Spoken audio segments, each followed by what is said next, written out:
에 대해서 얘기하고 있습니다. 입다는 대단히 드라마틱한 그런 기록을 가지고 있는 사람입니다. 창녀의 아들로 태어났습니다. 오늘 1절에 보면 기생이 길르앗에게 낳은 아들이었다. 길르앗이라는 지명도 있고 인명도 있는 것 같아요. 길르앗은 요단 동편, 그러니까 우리가 늘 지금 생각했던 루벤 지파, 갓 지파, 므낫세 반 지파, 이 세 지파가 처음에 여호수아 모세 시절에는 훨씬 공동체 정신이 있었는데 그 이후에 점점 기드온 때부터 드보라 때부터 이 이스라엘의 전체 전투에 잘 참여하지 않는 그런 모습이 좀 있었습니다. 그런데 이번에는 입다가 길르앗 출신인데요, 요단 동편 지파 사람들입니다. 그런데 이제 길르앗이 이 창녀에게서 아들을 낳았으니까 이 입다는 좀 출신부터가 좀 미천한 상태였어요. 그리고 길르앗이 다른 아들들을 많이 낳았는데 그 아들들, 배다른 형제들에게 입다는 좀 천대를 받고 멸시를 받고 결국 쫓겨납니다. 대단히 상처가 많아요. 그런데 이제 11장 전체를 우리가 생각을 해보면 입다라는 사람, 그렇게 상처가 많은 사람들은 하나님 앞에 쓰임 받기가 어려운 것인가, 상처가 많아도 하나님께서 얼마든지 쓰시는 것인가, 이 문제를 하나 오늘 다루어 보고요. 오늘은 좀 11장 12장 전체를 좀 한번 다루어 보려고 생각합니다.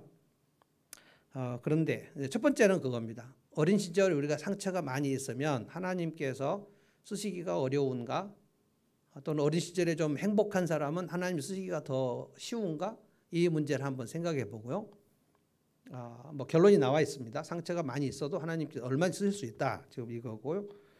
두 번째도 생각해 볼 것은 뭐냐면은 어린 시절의 상처가 치유되지 않았을 때는 나중에 어떤 결과가 오는가 하는 것입니다. 오늘 본문에는 잘 나오지 않는데 우리가 내일, 모레, 그리고 목요일, 금요일, 토요일까지 입다에 대해서 생각을 해보면 이 상처가 치유되지 않은 채로 그 내면이 좀 복잡한 상태, 내면이 질서가 안 잡혔어요. 그래서 하나님께서 큰 승리를 주셨지만 대단히 복잡한 일들이 많이 벌어집니다. 그래서 기드온, 입다, 삼손, 이 세 사람, 처음에 나왔던 그 세 사람, 온니엘, 그리고 에훗, 드보라, 이 세 사람은 인간적 약점이 별로 기록이 되지 않은 반면에 나머지 이 세 사람, 기드온은 나중에 승리한 다음에 에브라임 사람들의 비난은 잘 받아 넘겼는데 숫곳 사람들이 자기에게 모멸감을 준 것에 대해서 나중에 승리한 다음에 숫곳 사람들 다 죽여버리지 않았습니까? 자기 동족을 집단으로 멸한 최초의 사사가 이제 기드온이죠. 그리고 이스라엘 백성들이 기드온을 왕으로 삼으려고 했을 때 나는 왕이 되지 않겠다, 하나님이 왕이시다, 그렇게 하면서 은근히 금덩어리가 있으면 좀 가져오라, 그렇게 해가지고 자기를 숭배하는 대제사장 에봇을 자기가 또 만들어서 자기의 성에 걸어놓고 백성들이 거기에서 음란하게 우상 숭배를 하는데 그것을 즐기고 그렇게 했었죠. 그게 이제 기드온의 마지막입니다. 그래서 기드온 이후에 아비멜렉이라는 그 아들, 그것도 첩의 자식이고, 기드온은 아내들도 많이 두고 첩의 자식인 아비멜렉이 스스로 왕이 되고 그리고 그 세겜 사람들하고 같이 결탁을 해가지고 폭력배를 동원해서 기드온의 아들들 70명을 그냥 한 날 한시에 죽이지 않았습니까? 그러니까 기드온의 그 역사를 봐도 하나님이 얼마든지 쓸 수 있는데 마지막은 참 비참하게 끝나버렸고, 이것이 공동체가 깨지는데 굉장히 큰 영향을 끼칩니다. 오늘 입다도 좀 마찬가지입니다. 입다는 형제들에게 쫓겨났습니다. 2절에 보면 길르앗의 아내도 그의 아들들을 낳았더라. 그러니까 길르앗의 아내는 입다의 그 어머니가 아닙니다. 입다는 지금 창녀 출신이고 아버지는 길르앗인데 길르앗의 아내는 아들들을 낳았으니까 배다른 형제들이, 그런데 몇 명인지 모르겠는데 그 아내의 아들들이 자라면 입다를 쫓아냈다 그랬어요. 너는 여기서 우리 아버지 집에서 기업을 얻지 못한다. 기업을 얻지 못한다는 것은 땅이 없다는 뜻이고, 땅이 없는 것은 그 당시에 수확을 할 수 없고, 그러면 유리 방어할 수밖에 없습니다. 근데 아주 서럽게 쫓겨났어요. 그래서 3절에 어디로 갑니까? 돕당으로 갔는데, 돕당에 거주함에 참 그 흥미로운 단어 잡류가, 잡류는 뭐냐면 그 기드온이 아비멜렉이 세겜 사람들하고 결탁을 해가지고 그 자기 아버지의 아들들 70명을 죽일 때 동원됐던 그 용어하고 똑같은 잡류들, 그러니까 폭력배 건달들과 함께 어울렸는데 입다가 그 건달들과 함께 출입하였더라. 이것은 그들의 두목이었다는 뜻입니다. 1절에 보면 입다는 큰 용사였다 그랬어요. 그러니까 원래 힘이 세고 아주 장사였다. 하나님께서 그에게 주신 은사는 이제 힘이 센 거예요. 그런데 이 문제가 있습니다. 상처들이 많습니다. 그래서 이제 나는 형제들에게도 쫓겨났고 아버지 사랑도 못 받고 어머니는 뭐 사실 여기서 그냥 입다를 놨다고만 하고 뭐 어디 나오지도 않아요. 그러니까 그냥 어머니는 좀 바람나서 나가버린 거고, 아버지는 사랑을 해주지 않았고, 형제들은 그를 미워해서 쫓아냈고, 그러니까 형들의 미움을 받은 것으로 보면 요셉도 그렇고 다윗도 그렇고, 그런데 요셉이나 다윗은 좀 내면의 상처를 치유한 반면에 입다는 어떤 그런 본문이 좀 나오지 않습니다. 하나님께서 상처만 주시고 은사를 주시지 않는 경우는 없다. 오늘 새벽에도 그 말씀했는데 우리 중에 어떤 사람도 상처만 있는 경우는 없어요. 또 어떤 사람도 상처를 하나도 받지 않고 어린 시절에 아주 훌륭한 부모 밑에서 행복하게 자라기만 한 사람도 없어요. 이렇게 한 사람씩 만나보면 각자 고유한 상처가 있습니다. 행복하지만 않아요. 그래서 상처가 있습니다. 그런데 은사도 있습니다. 그런데 상처가 무엇인지 모르는 사람도 있고 자기 은사가 무엇인지 모르는 사람도 있어요. 하나님이 쓰시려고 은사를 주신 거거든요. 그 사람을 쓰시려고. 그 입다는 지금 하나님이 주신 은사가 뭐냐면 힘센 용사예요. 큰 용사. 그러니까 기드온도 큰 용사였고 입다도 큰 용사였는데 아마 기드온은 자기가 얼마나 그 큰 용사인지를 인지를 못한 것 같고 입다는 알았던 것 같아요. 이미 좀 주먹을 쓸 수 있었고 누구든지 때려잡을 수 있었어요. 그런데 삼손도 마찬가지거든요. 삼손은 얼마나 힘이 셌는지 맨손으로 사자도 때려잡을 수 있었고 나면서부터 아주 큰 힘을 가지고 있었죠. 근데 참 흥미로운 것은 사사들이 쭉 뒤로 갈수록 육체적 힘이 많아요. 세요. 용사들이에요. 기드온, 입다, 삼손 다 용사들이에요. 그런데 인간적 약점도 되게 많아요. 그때가 지금 암몬 자손에 의해서 18년간 또 괴롭힘을 당할 때인데 이것이 어떻게 이렇게 반복될까요? 계속 반복됩니다. 아비멜렉 이후에 하나님께서 우리가 이름을 좀 들으면 생소한 두 사사를 주십니다. 10장 1절에 보면 돌라가 나오고요. 그리고 3절에 보면 야일이 나오는데 돌라가 23년, 야일이 22년, 그러니까 총 45년간 이스라엘 백성들에게 어떠한 이방 압제가 없습니다. 45년간 없어요. 그런데 그렇게 평안을 주신 하나님의 은혜를 망각하고 이스라엘 백성들이 10장에 보면 45년 태평한 시절에 무슨 짓을 했냐면 이게 아마 처음일 거예요. 이스라엘이 각종 이방 신들을 다 수입해요. 모압, 암몬, 그리고 블레셋, 그리고 저 북쪽에 있는 시돈, 그리고 아람. 시돈은 이스라엘 지도로 말하면 북서쪽이고 아람은 북동쪽입니다. 그러니까 북동쪽의 아람, 북서쪽의 시돈, 이 신들을 다 수입합니다. 그 다음에 암몬, 모압, 블레셋 다 수입을 해가지고 아주 이방 신을 때로 섬깁니다. 떼거지로. 하나님 목전에서. 그러니까 점점 이 이방 신을 섬기는 그 숫자들이 점점 많아집니다. 그러니까 45년 태평한 세월을 주셨지만 하나님 앞에 그것을 다 악으로 갚아버려요. 그래서 하나님께서 암몬 자손이 다시 또 쳐들어와서 이스라엘 백성을 잔혹하게 또 압제하게 만드십니다. 그래서 아주 곤고함이 심했다 그랬어요. 그래서 어제 본문이죠. 하나님 앞에 우리가 회개합니다 했는데 이방 신들을 하나도 버리지 않고 그냥 회개한다 그래요. 이게 1차 회개인데 하나님께서 꼼짝도 안 하십니다. 회개는 자기의 우상을 버리면서 하나님을 섬긴다 그래야지, 하나님 제가 잘못했습니다, 하나님 도와주십시오, 그런데 자기 집에 각자 우상이 엄청 많아요. 하나님께서 그러면 너희가 섬기는 신에게 가서 도움을 청해라, 왜 나한테 도움을 청하냐. 그랬더니 두 번째로 회개를 한 게 하나님 제가 잘못했습니다, 그러면 저희 우상들을 버리고 하나님을 섬기겠습니다. 그때 하나님께서 이스라엘 백성들을 불쌍히 여기시고 근심하셨다. 그래서 이제 입다를 보내신 겁니다. 그런데 하나님께서 쓰시려고 입다를 태어나게 하셨지만 입다는 정말 태어날 때부터 아주 미천한 상태에서 태어나고 상처가 많단 말이에요. 그래서 암몬 자손이 쳐들어오는데 입다만큼 그 엄청난 힘을 가진 사람이 없기 때문에 이 암몬 그 자손들이 쳐들어오는 것 때문에 길르앗의 장로들, 그런데 이 길르앗의 장로들 중에는 입다를 찾아왔을 때 입다가 보니까 자기를 쫓아낸 그 형들과 아주 가까운 사람들, 어쩌면 그 형들 중에 길르앗 장로가 있었는지 모르겠어요. 뭐라고 그랬냐면은 7절 보십시오. 길르앗 장로들이 왔는데 입다가 뭐라고 합니까? 입다가 길르앗 장로들에게 이르되 너희가 전에 나를 미워하여 내 아버지 집에서 쫓아내지 아니하였느냐.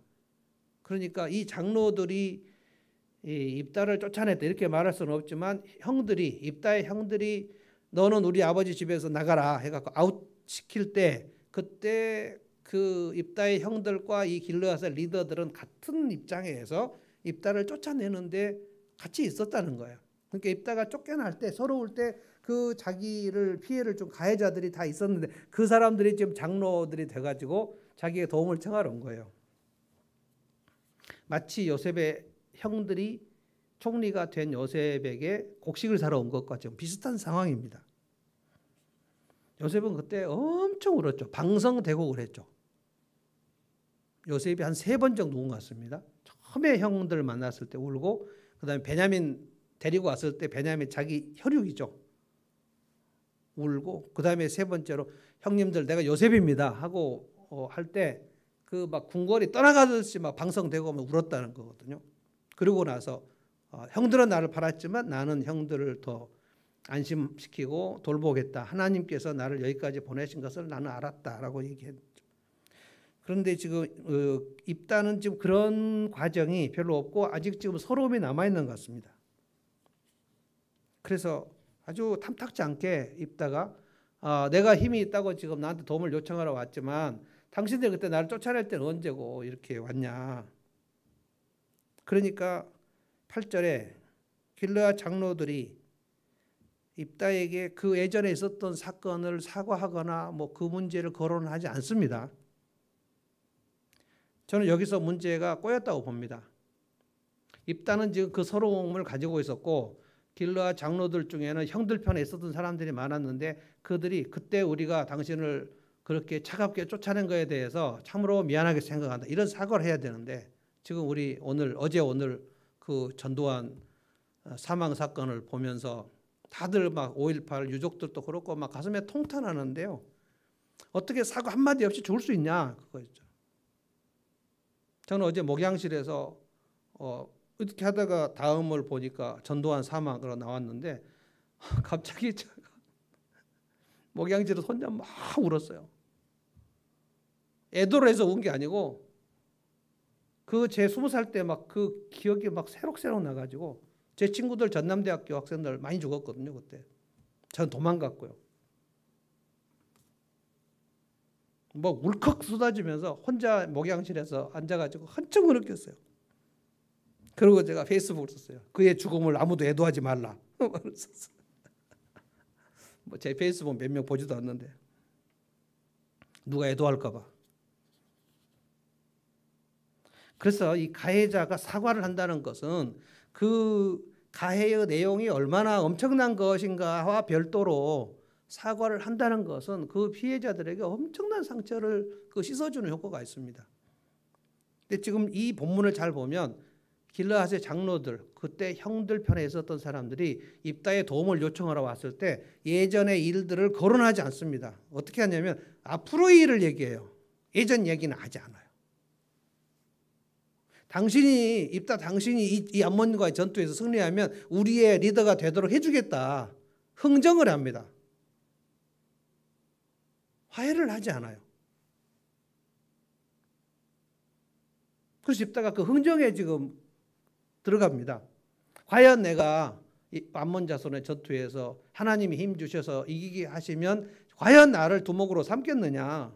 지금 잡류의 두목에서 길르앗의 정식의 리더로 되는 과정 속에서 진정한 어떤 사과나 화해나 이거 없이 그냥 이기게 해주면 우리의 리더가 되겠다. 그렇게 하겠다. 9절에 입다가 너희가 나를 데리고 고향으로 돌아가서 암몬 자손과 싸우게 할 때 여호와께서 그를 넘겨주시면 내가 과연 너희의 뭐가 되겠느냐. 안 믿어지는 거예요. 길르앗 장로들이 그렇게 하겠다. 그래서 입다가 이스라엘의 군대 장관이 됩니다. 그리고 11절에 보면 입다가 미스바에서 자기의 말을 다 여호와 앞에 아뢰니라.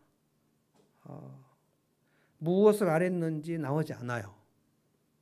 뭔가 자기의 서러움을 하나님 앞에 토로한 것 같습니다. 많이 아마 흐느꼈던 것 같습니다. 주님, 내가 이렇게 서럽게 살았는데 내가 그래서 폭력대의 두목이 됐는데 요즘 말로 하면 건달 두목인데 그런데 저 길르앗 장로들이 와가지고 예전 이야기를 지금 하지 않고 싸움에서 이기게 해주면 나를 지금 리더로 삼겠다고 하는데 주님 내가 어떻게 하면 좋겠습니까? 자기 서러운 얘기 막 다 합니다. 그런데 이것 때문에 아마 그의 상처가 치유된 것 같지는 않아요. 하나님께서 입다에게 큰 힘을 주셔가지고 암몬 자손과의 싸움에서 이깁니다. 내일 본문 보면 입다가 어떻게 해서 이 하나님의 역사에 대해서 이렇게 해박하게 되었는지 참 되게 궁금했습니다. 내일 새벽 본문을 제가 묵상했는데 암몬 왕과 입다가 논쟁을 벌입니다. 논박. 그런데 출애굽에서 모세의 인도를 받아가지고 이 요단 동편을 우리가 어떻게 차지하게 됐는가에 대해서 하나님 우리에게 주셨다. 우리가 모압과 암몬 사람들을 건드리지 않냐. 그 땅을 통과하게 해달라고 간청을 했는데 너희가 통과하게 해주지 않았다. 그리고 헤스본 왕 시온에게도 우리가 통과할 수 있게 해달라. 우리는 가나안 민족과 싸우는 거고 당신들하고 싸우기 싫다. 통과하게 해달라 그랬는데 가나안의 헤스본 왕이 우리를 치러 군사를 보내가지고 할 수 없이 우리가 그들을 치고 이 요단 동편을 차지했는데 하나님 우리에게 이 땅을 주신 거다. 그런데 암몬 왕 네가 왜 이 땅을 지금 달라고 하냐. 굉장히 열심히 논박합니다. 마치 어떤 사람이 많은 사람 앞에서 내가 어떻게 신앙을 가졌고 어떻게 내가 당당하게 예수 믿는 사람이 되었는가를 적대적인 사람 앞에서 확 그렇게 얘기하는 그런 모습입니다. 하나님께서 엄청 쓰임을 쓰시는 지금 본문이 나와요. 그래서 이제 여호와의 영이 입다에게 임하셨다. 그래서 여호와의 영이 임하셨다. 이건 삼손에게도 그렇고 입다에게도 있고 사사들에게 다 여호와의 영이 임하셨다 하는 것은 이제 하나님께서 하나님의 군대를 출정하신다는 뜻입니다. 그러면 사실은 기드온도 그렇고 드보라도 그렇고 뭐 바락도 그렇고 그들이 일어나기만 하면 믿음으로 일어나서 하나님의 영에 사로잡히면 그들이 나가서 싸울 것은 없어요. 항상 믿음의 싸움은 그겁니다. 우리가 믿음으로 일어서면 하나님이 앞서 싸우셔서 적들을 자중질환을 만들어 버립니다. 그래서 믿음으로 일어나면 과연 내 힘으로 싸울 것인가 그것은 상관이 없었어요. 뭐 3만 명이냐 300명이냐 내가 지금 어떤 무기를 가지고 있었냐 이것은 하나님께서 그것이 중요한 것이 아니다. 네가 믿음으로 일어나서 그냥 순종하고 나가면 나머지는 알아서 하나님이 해주시겠다고 하신 거거든요. 그래서 입다가 일어나니까 하나님의 영이 임했고 하나님의 군대가 들어왔고 엄청난 승리를 이룹니다. 그래서 이제 오늘 내일 본문, 모레 본문, 토요일 본문 그리고 이제 주일날 다시 이제 삼손이 나오는데 저는 이제 삼손에 대해서 오늘 묵상을 하고 주일 예배 때 이제 하려고 하는데요. 입다를 토요일까지 쭉 읽어보면 승리를 하고 승리하러 이제 그 암몬과 싸우러 나가면서 입다가 아마도 내가 그 잡류의 두목이었는데 이스라엘의 군대 장관이 되고 나서 이것을 승리하고 나면 내가 이스라엘의 총 리더가 될 수 있다. 여기에 대해서 좀 흥분한 것 같아요. 그 흥분한 증거가 뭐냐면 하나님께 쓸데없는 서원을 합니다. 하나님께서 내게 힘을 주셔서 내가 이 암몬을 다 전투를 이기고 승리하고 돌아오는 날에 돌아오는 개선 행렬에서 맨 처음에 환영하러 나오는 사람을 내가 하나님께 번제로 드리겠다고 얘기해 버려요. 번제로 하나님께 드린다는 것은 이스라엘에서는 상상할 수 없습니다. 하나님이 이삭을 번제로 바치라고 했지만 그 되게 이상한 일이었는데 아브라함이 순종하려고 하니까 하나님께서 황급하게 아브라함아 그 칼을 이삭에 대지 마라. 그래서 하나님께서 사람을 번제로 바치라고 명하신 적이 없고요. 이스라엘에서는 그런 일이 없고 몰렉 제사, 아주 극악무도한 그 제사에서 자기 자식들을 산채로 바치는 그 일들이 있었는데 하나님께서 가증하게 여기신다 그랬거든요. 그런데 아마 입다가 암몬이나 모압의 그 군대들이 승리하고 돌아오는 길에 그 승리의 군대 장관들이 자기 아들을 산채로 불에 태워서 제사를 드리는 그런 것들을 본 것 같아요. 근데 너무 흥분해가지고 얘기를 합니다. 하나님께서 내게 승리를 주시면 돌아오는 그 개선 행렬에 맨 처음 나오는 사람, 그 사람을 내가 번제로 바치겠다 그래요. 근데 과연 승리를 하고 돌아오는데 막 그 북을 치며 춤을 추고 나오는 사이에 보니까 무남 동령이 입다의 딸이 막 아빠한테 춤을 추고 나옵니다. 입다가 막 자기 옷을 찢습니다. 성경에서 옷을 찢는다는 것은 엄청난 절망의 표현이거든요. 제가 오늘 그래서 어제 오늘 제 그 은사이신 박윤선 목사님의 주석을 참조를 해봤어요. 박윤선 목사님 뭐라고 쓰셨는가? 굉장히 마일드하게 쓰셨더라고요. 이것은 번제를 바쳤다는 게 아니고 하나님 앞에 성전에 수종드는 여인으로 바쳤다는 뜻이다. 입다를 굉장히 좋게 평가해 놓으셨더라고요. 그런데 여러분 이렇게 해석을 한다면 박윤선 목사님의 주석대로 해석을 한다면 하나님 제가 승리하고 돌아오는 날에 맨 먼저 돌아오는 사람에게 성전에 수종드는 자로 바치겠나이다. 그것을 번제라고 표현했다고 합시다. 그런데 성전에 수종드는 자로 바치는데 딸이 왔다. 그런데 이렇게 옷을 찢을 정도로 절망적인가요? 성전에 수종드는 자로 바치는 것을 그렇게 너는 나를 참담하게 만들었다고 막 얘기하면서 네가 나를 이렇게 고통을 주면 어떻게 하냐. 네가 나오면 어떻게 하냐. 막 이렇게 막 분했거든요. 근데 그 입다의 딸이 아버지께서 소원하셨으면 내가 어떻게 합니까? 그렇게 해야죠. 그래야죠. 2달 애곡할 기간을 달라고. 그래서 2달 동안 애곡을 하고 입다가 자기 딸을 바쳤다라고 나오고 그 이후에 이스라엘에 전통이 있었는데 그 해가 되면 그 계절이 되면 이스라엘 처녀들이 다 입다의 딸을 애곡하는 기간을 가졌다 그랬어요. 이것은 지금 누군가 죽었다는 뜻이 아닙니까? 근데 박윤선 목사님이 그거는 이제 너무 이 해석을 하면 그 이스라엘 역사에서 자녀를 산채로 번제로 태웠다는 해석을 하기가 너무 막 그러셨는지 성전에 수종드는 처녀로 죽을 때까지 성전에 수종드는 여인으로 바쳤다는 뜻이다.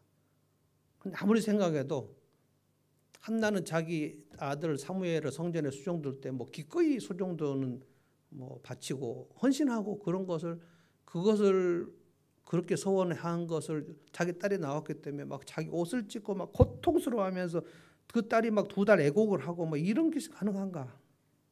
저는 그냥 좀 평범하게 해석해야 된다고 봅니다. 뭐 평범한 게 되게 충격적이긴 하지만 자기가 하나님 앞에 그렇게 쓸데없는 소원한 거 그거를 그대로 시행하지 않았나 싶습니다.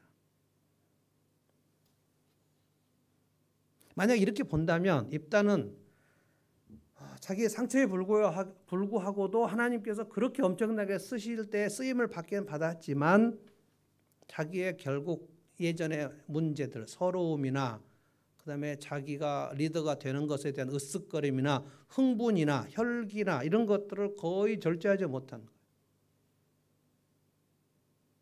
신앙생활에서 아주 열심은 많고 어떤 외부적인 공로는 되게 많은데 자기 내면을 전혀 돌보지 않아가지고 바깥으로는 많은 일을 하지만 자기 자녀들에게는 엄청 상처를 주는 그런 경건한 아버지들, 경건한 어머니들의 모습, 결국 딸을 죽이는데 피해를 주는 부모와 똑같아요. 그게 이제 금요일 본문입니다. 그런데 더 황당한 사건, 더 충격적인 사건은 토요일 본문입니다. 12장 보면 다시 또 이 승리한 시간에 에브라임 지파들이 또 나옵니다. 에브라임 지파가 어떻게 했습니까? 기드온이 승리를 했을 때 그 승리의 공을 가지고 에브라임 지파가 나와가지고 왜 우리를 처음부터 부르지 않았냐고 막 따졌죠.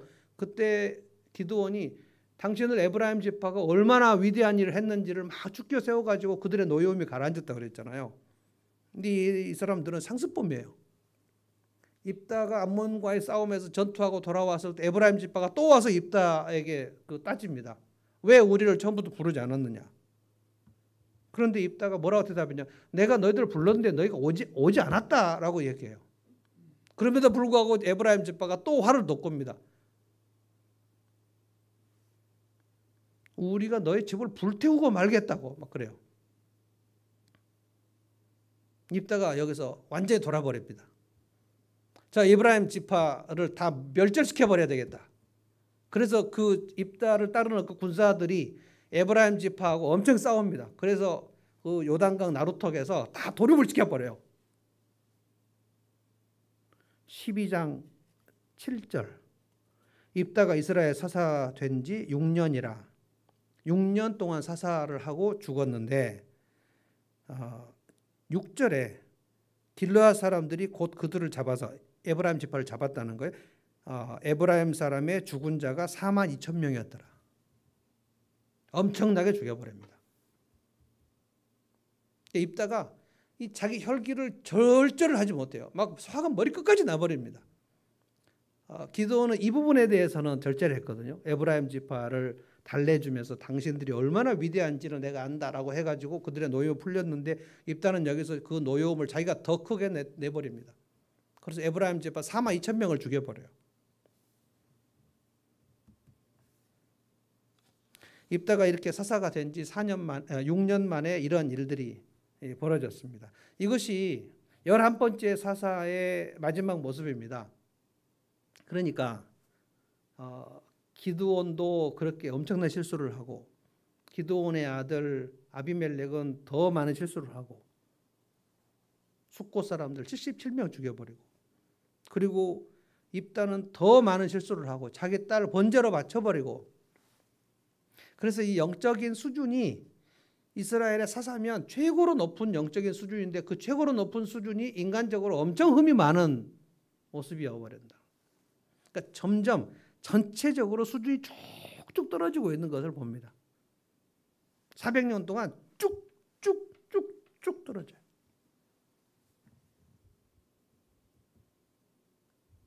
그러니까 오늘날 우리로 말하면은 대한민국이 현재 전체 목사들의 평균 수준이 1907년대 평양의 대부흥을 가져왔던 그때의 평균 일반 성도들의 수준보다 훨씬 낮다 이렇게 봐야 돼요. 점점 떨어집니다.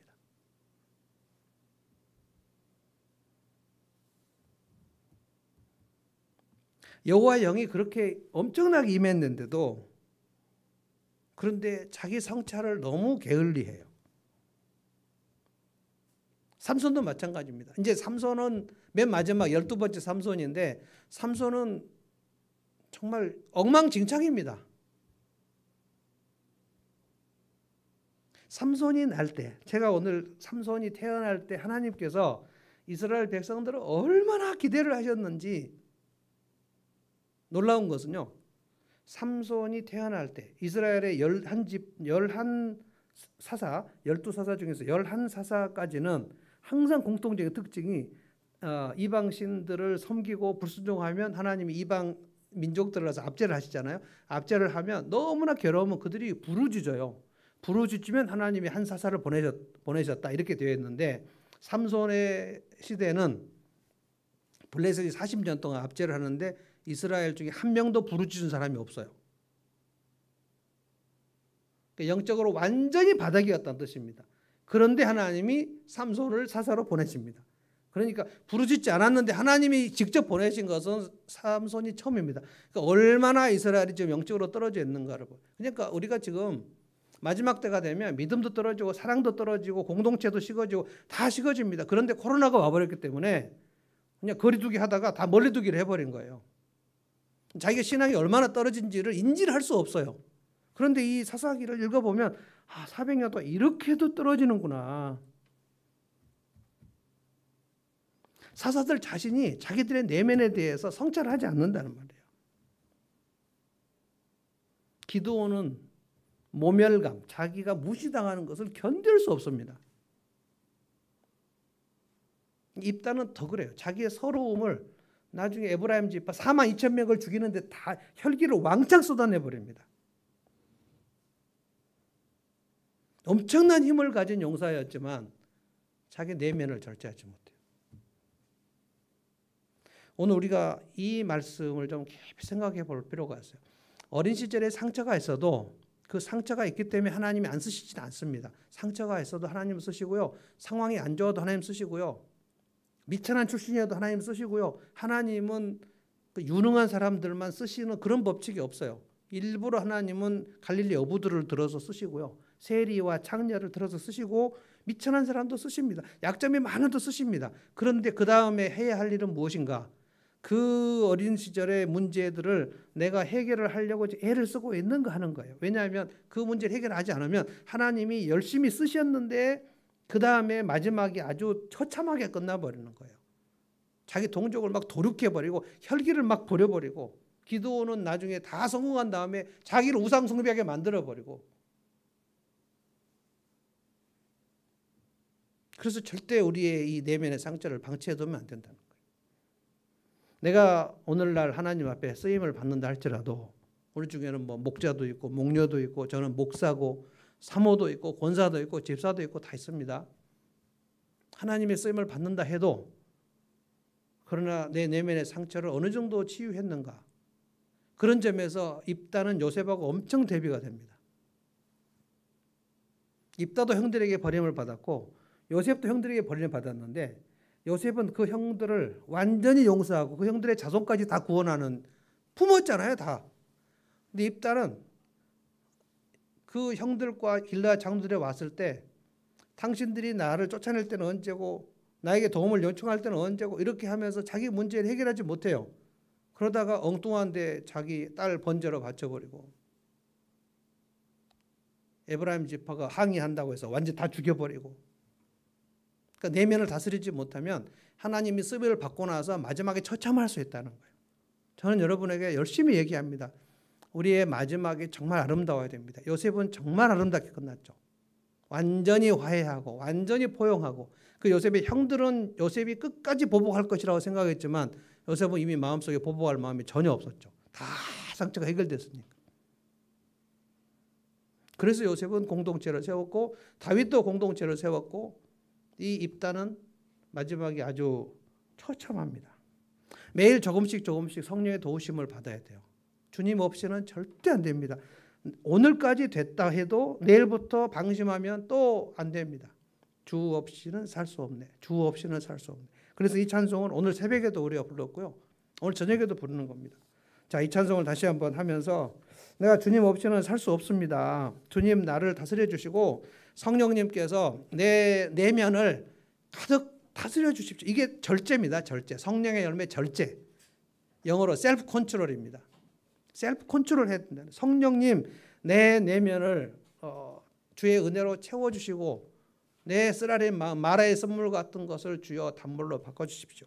주 없이는 살 수 없네. 죄인의 구주여 그 귀한 보배 피로 날 구속하소서. 구주의 사랑으로 흘리신 보혈이 내 소망 나의 위로 내 영광 됩니다. 다시 한번 찬송하겠습니다.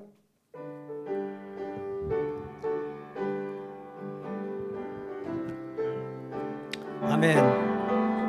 주 없이 살 수 없네. 죄인의 구주여 그 귀한 보배 피로 날 구속하소서.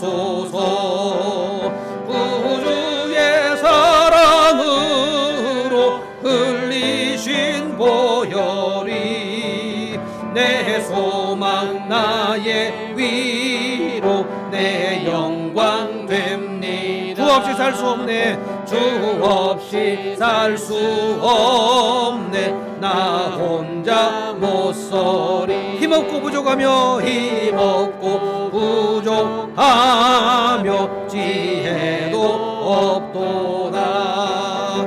내 주는 나의 생명 또 나의 힘이라.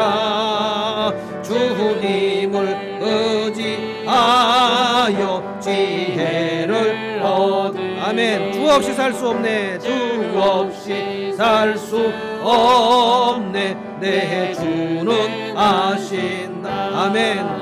내 영의 깊은 간구 마음의 소원은 주밖에 나의 마음 네 알아주리요.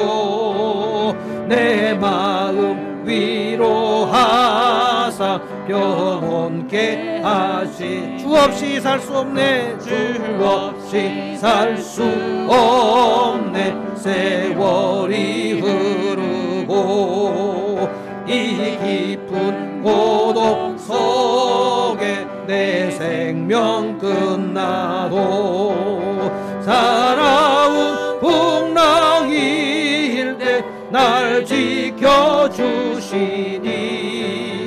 내 곁에 계신 주님 늘 힘이 됩니다.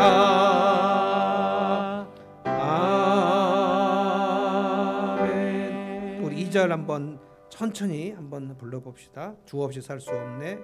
주 없이 살 수 없네. 나 혼자 못 서리. 힘없고 부족하며 힘없고 부족하며 지혜도 없도다. 내 주는 나의 생명 내 주는 나의 생명 또 나의 힘이라. 주님을 의지하여 지혜를 얻으리. 기도하겠습니다.